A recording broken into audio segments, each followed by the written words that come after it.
Halo sahabat semua, para pecinta maupun praktisi dan pemerhati bela diri, khususnya silat Minang.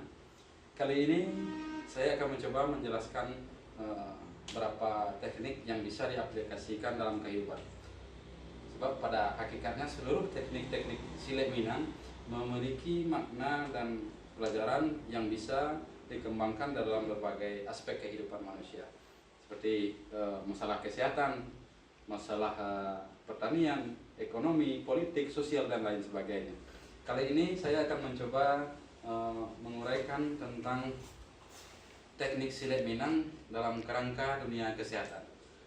Seperti dalam silat Minang ada kajian dengan dikenal dengan istilah teknik sajangka dua jari. Kajian ini mengkaji struktur tubuh manusia dan berbagai persoalan tentang organ dan titik saraf maupun saraf organ dan lain sebagainya.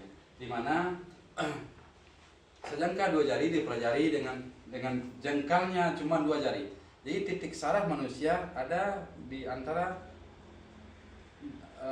dua jari dan dua jari. Jadi ketika kita memegang salah satu titik saraf penggerak manusia, kita akan memberikan efek yang bisa memberikan reaksi kepada lawan, sehingga lawan bisa berhenti daya atau berhenti sistem kerja organnya dalam persekian detik. Jadi salah satunya seperti ini, kita tekan salah satu, tidak perlu menggunakan tenaga, kita hanya menekan pada titik yang pas sehingga memberikan reaksi kepada lawan yang bisa melumpuhkan hanya dengan pegangan, sedikit pegangan seperti ini. Jadi inilah salah satu bagian dari pendalaman silat Minang yang gerakannya tidak terlihat seolah-olah keras gitu, tapi memfokuskan serangan kepada titik yang tepat sehingga memberikan efek